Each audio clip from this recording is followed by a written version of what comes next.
তো এই জায়গাটাও কিনে নেব আমরা। আরে পায়েল, তুই এখানে?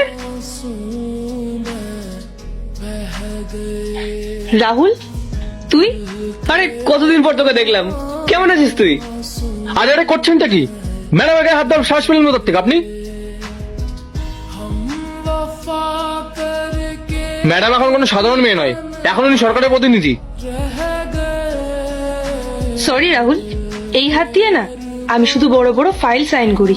এই রাস্তায় ধুলোবালি মেখে থাকা মানুষের সাথে হ্যান্ডশেক করলে আমার রিপুটেশন নষ্ট হয়ে যাবে, আর আমি সেটা নষ্ট করতে চাই না। তুই এভাবে বলছিস কেন? আমি তো তোর ছোটবেলার বন্ধু। এই যে মুখ সামলে, যাকে তুই তাকারি করছিস না, সে এখন এই জেলার এসডিএম। একজন এসডিএম ম্যাডামকে রাস্তা লোকের সাথে হাত মিলিয়ে যাবে? এটা প্রোটোকলে নেই। প্রোটোকল থাক বা না থাক, ও তো আমার ছোটবেলার বন্ধু।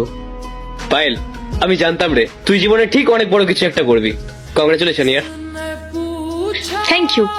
আর হ্যাঁ, আমি যে সফল হব সেটা তো আমি ছোটবেলা থেকেই জানতাম। আর আমি এটাও জানতাম, এই তোর মতো যারা অলস তারা সারা জীবন নিচেই পড়ে থাকবে। তোর এই হাল দেখেই বোঝা যাচ্ছে এই 1 বছরে তোর এক চুলও উন্নতি হয়নি।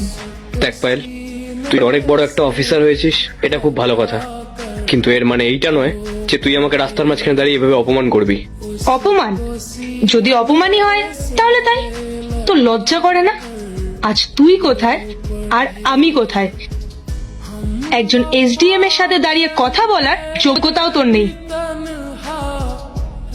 ম্যাডাম, ওর মনে হয় মাথা খারাপ হয়ে গেছে। ও নিজেকে আপনার সমান ভাবছে। ও হয়তো জানে না যে আমি এখন ঠিক কতটা পাওয়ারফুল। বড় গাড়ি, বাড়ি, এই শহরে 4-5টা ফ্ল্যাট, এগুলো তো কল্পনা করার ক্ষমতাও তোর নেই রাহুল। অবাক হচ্ছি পায়েল, আগে তো তোর কাছে স্কুলের ফিস দেওয়ারও টাকা থাকতো না, আর মাত্র 1 বছর হয়েছে যে তুই এসডিএম হয়েছিস, তার মধ্যেই এত প্রপার্টি। আচ্ছা, তুই কোনো ইলিগাল কাজ করছিস না তো? হ্যাঁ করি তো, তাতে তোর কি? এই এসডিএম এর চেয়ারে বসার জন্য না আমি অনেক পরিশ্রম করেছি, আর এখন সেসব উসুল করছি। এটা আমার পাওয়ার, আর এই টাকা কামানো আমার অধিকার। বুঝতে পেরেছিস? ছি পায়েল, মানুষ কত বিশ্বাস করে, কত ভরসা করে তোকে এই চেয়ারটাতে বসিয়েছে, আর তুই তাদের সাথেই বেইমানি করছিস। মানুষের বিশ্বাস ভেঙে টাকা কামানোটা কোনো অধিকার নয়, একটা অপরাধ।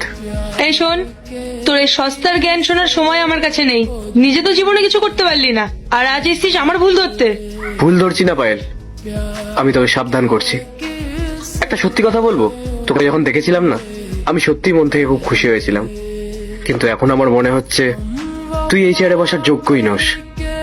তুই এই পদের অপমান করছিস।